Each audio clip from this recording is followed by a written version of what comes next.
Water should have been the safest place on Earth to fall asleep. Every animal needs it. Every camp was built near it. And yet archaeological evidence from sites across Africa and Europe shows something that seems to contradict all of that logic completely. Ancient humans, again and again, chose to sleep a noticeable distance away from the riverbanks they depended on every single day. Close enough to reach the water quickly, far enough to avoid actually sleeping beside it. Why would a species build its entire existence around a resource and then deliberately refuse to rest near it at night? The answer turns out to be one of the more counterintuitive survival lessons our ancestors ever learned, and it starts with something most people never think twice about: sound. Rivers are loud. Not dramatically loud, but consistently, endlessly loud. A steady wash of moving water that never really stops. For most of human history, that constant noise wasn't soothing background ambience. It was a direct threat to the one sense early humans depended on most heavily after dark. Human night vision is poor, especially compared to the predators sharing the same landscape, which meant hearing carried enormous weight once the sun went down. Researchers studying acoustic masking, the way one sound can effectively hide another, have shown that running water sits in almost the exact same frequency range as rustling grass, snapping branches, and quiet, careful footsteps. In other words, the sound of a predator approaching and the sound of a river can blend together almost perfectly. Sleep beside that kind of noise, and you've effectively disabled your best remaining warning system for the most dangerous hours of the day. That alone might explain the pattern. But it gets more interesting, because rivers weren't just noisy. They were, without exaggeration, one of the single most dangerous places on the entire landscape, precisely because every other animal needed them too. Predators don't hunt randomly across open terrain. They wait near resources their prey can't avoid, and water is the ultimate resource nothing can skip. Researchers studying predator behavior in modern ecosystems have confirmed exactly this pattern among large cats and crocodilians. Ambush positioning concentrated heavily around watering holes and riverbanks, precisely because prey animals have no choice but to show up eventually. Early humans, drinking from the same rivers as everything else trying to survive, were walking directly into the most heavily monitored real estate in the entire ecosystem every single time they approached the water. Sleeping there overnight wouldn't have reduced that risk.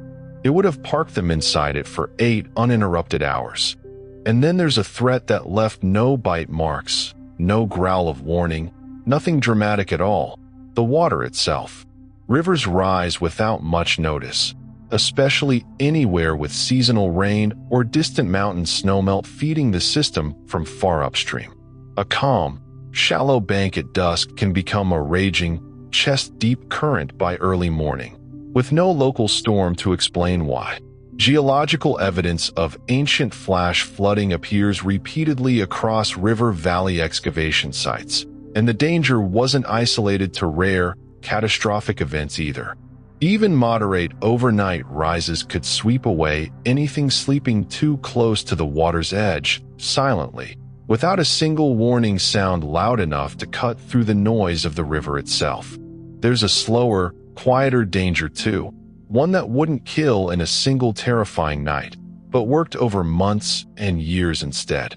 Riverbanks attract mosquitoes and other water-breeding insects in extraordinary concentration, especially during warmer, humid conditions.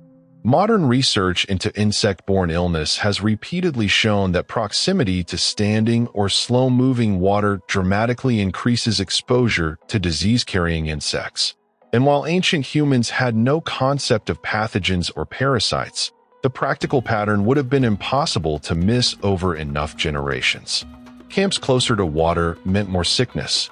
Camps set back a short distance meant noticeably less. Nobody needed germ theory to notice a bruise that kept forming in the same place. Add one more overlooked factor: temperature.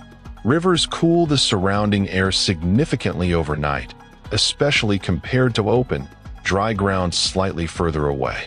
For a species already poorly equipped to handle cold, thin-skinned, sparse-haired, built originally for tropical heat. That extra chill mattered far more than it might seem today.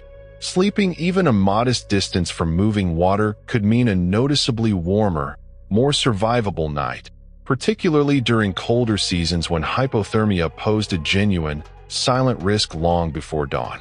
So what emerges here isn't a single clean reason ancient humans avoided sleeping directly beside rivers. It's a stack of overlapping dangers, each one reinforcing the others.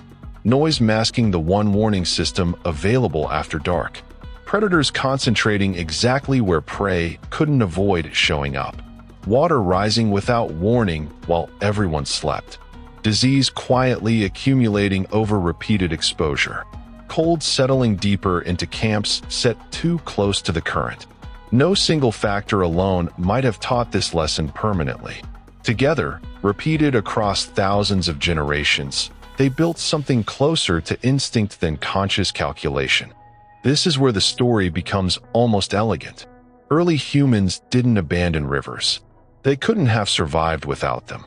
What they developed instead was distance with purpose, close enough for water within a short walk each morning, far enough to sleep through a night without the river working against them in 5 different ways at once. That balance wasn't obvious. It had to be learned, likely through real losses nobody wrote down, passed forward as habit long before anyone could explain the reasoning behind it. And that habit, quietly, never fully disappeared. Modern research into human sleep preference has found that people consistently report better, more restful sleep in locations perceived as sheltered and slightly elevated, away from large bodies of open water, even in settings with zero actual danger present today. Locks exist. Flood warnings exist. Predators, for most of us, simply don't exist anymore in any meaningful sense. And still, something in the back of the mind seems to prefer a little distance from moving water after dark, an old, almost forgotten caution, still quietly running in the background, still doing the job it was built for long after the danger it was designed to answer has largely disappeared from the world.